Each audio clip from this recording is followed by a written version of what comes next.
Hello, and welcome to this part of the pond, where it's your host, the Bullfrog, and this is our second attempt of going into Game of Thrones. This is an epic deep dive, and we are trying to highlight an aspect of the story of the books that the fandom has been willingly ignoring or inadvertently ignoring.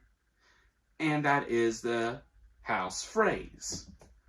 And those of you who are passing by going, what the heck is he talking about? In the show Game of Thrones and in the books Game of Thrones, there's a very infamous scene known as the Red Wedding, where it was basically this. 30 seconds. And the thing is, after that moment, no one has cared for the Freys other than A, they're gonna die, or B, there's gonna be a civil war.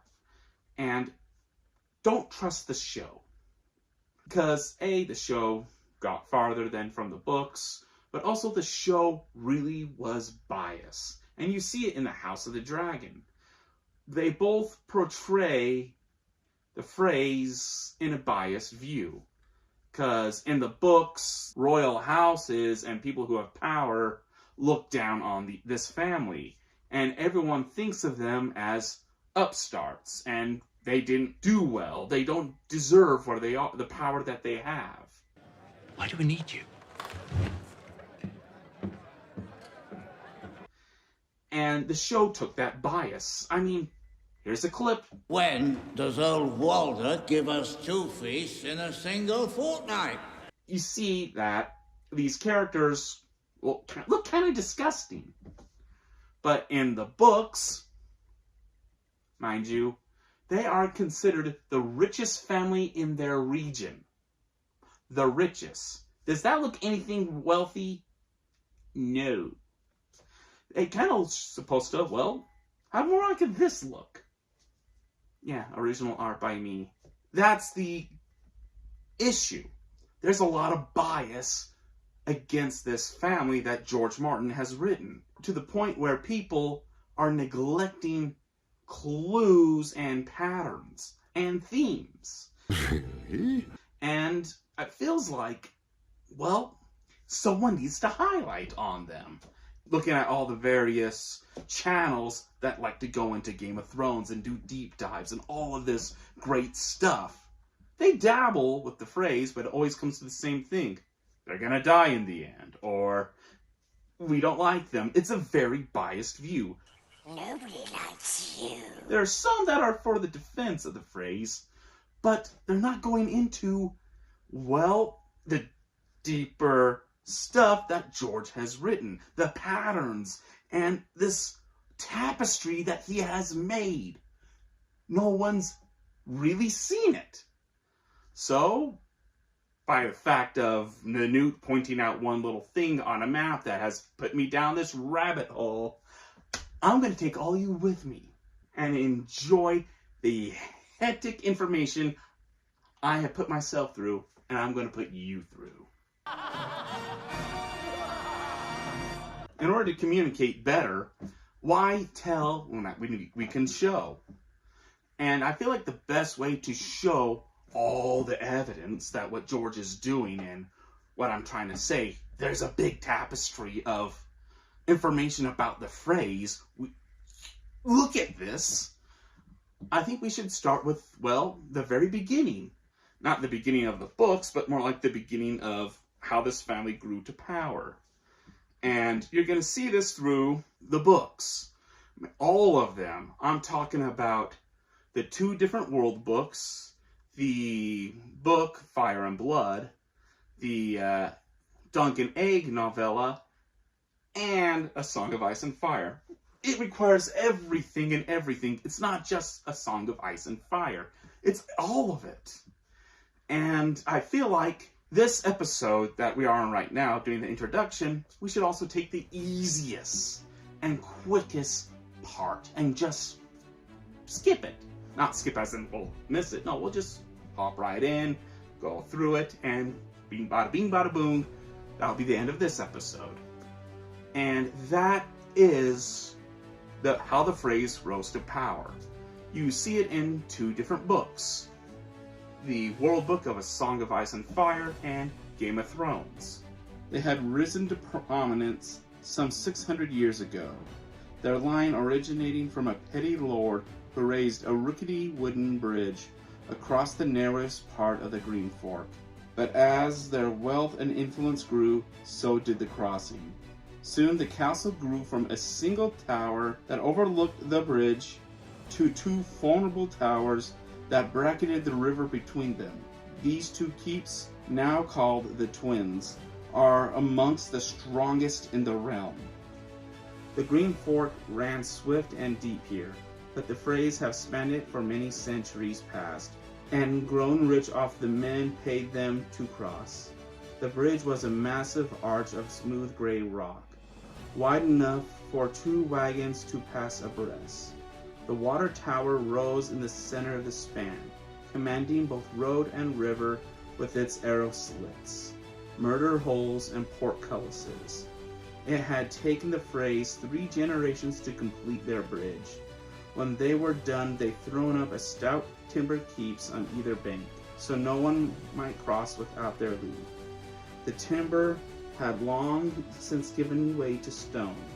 The Twins, 2 squat, ugly, formidable castles, identical in every respect, with the bridge arching between, had guarded the crossing for centuries. High curtained walls, deep moats, and heavy oak and iron gates that protected the approaches. The bridge footing rose from a stout from inner keeps, with a barbican and portcullis on either bank. The water tower defended the span itself.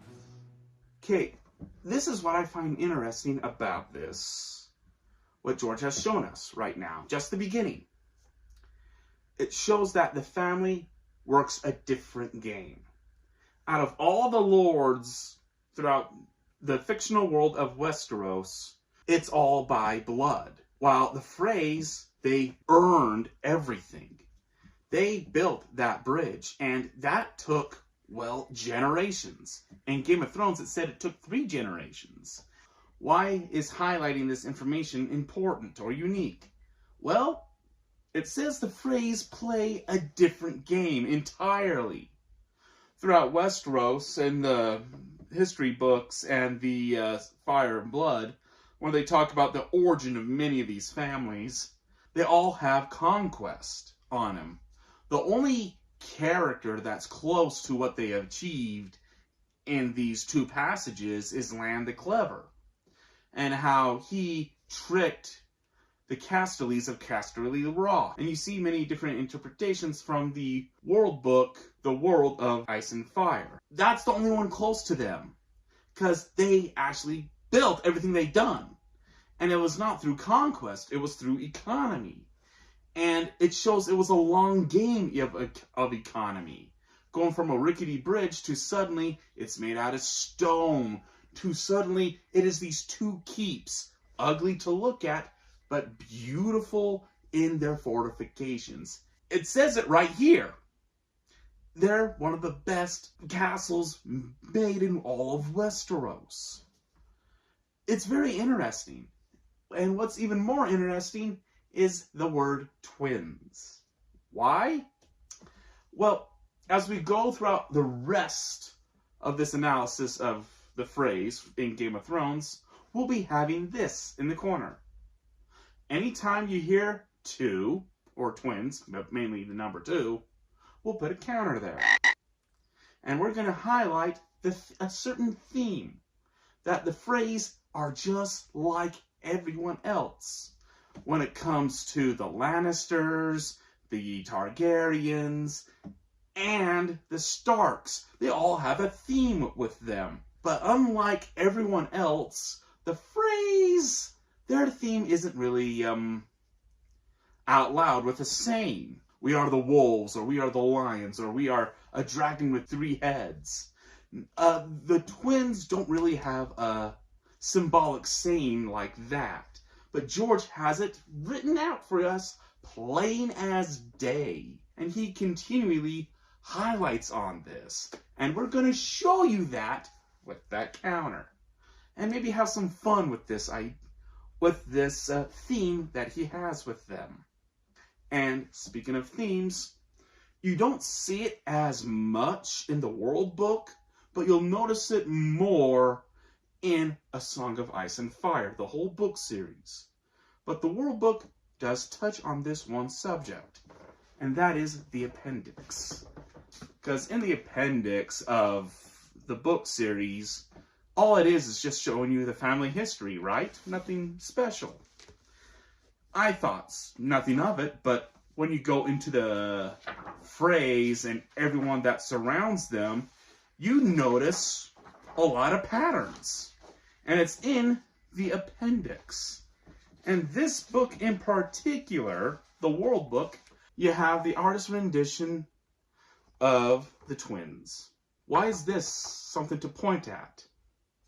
Again, when we're going to go into A Song of Ice and Fire, that appendix is going to be exponentially important. Really, it is. It's going to give us even more information, but also highlight on something interesting that George is doing. He'll give us information about the Freys in the appendix, but if you compare the book to the appendix, you can kind of see there's something deeper going on. But it's all going to be, you have to use both tools, the stories and the appendix, and we're going to see stuff. Have I fallen too far in this rabbit hole? Maybe, but George is doing this on purpose. There's a deep, complicated tapestry that he is making, and it's all dedicated to the Freys. And this is just the first episode. This is just the introduction. If you want to go more, you're gonna have to wait for the next episode. And I can't wait to get into it, because that's going more into the House of the Dragon. And ooh, that counter is gonna get rich. But until that time, this is the Bullfrog signing out. Lord Eddard Stark, I would name you the Hand of the King. Paper and ink on the table. Write down what I say. Eddard of House Stark, titles. To serve as Lord Regent and Protector of the Realm upon my death. To rule in my stead until the my heir son come of age. comes of age.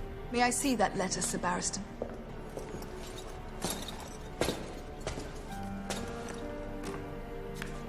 Is this meant to be your shield, Lord Stark? A piece of paper. Those were the king's words. We have a new king now. I am Eddard Stark, Lord of Winterfell, and Hand of the King. I come before you to confess my treason in the sight of gods and men. Joffrey Baratheon is the one true heir to the Iron Throne. By the grace of all the gods, Lord of the Seven Kingdoms, and Protector of the Realm. So long as I am your king, treason shall never go unpunished. Sir Ilyn, bring me his head.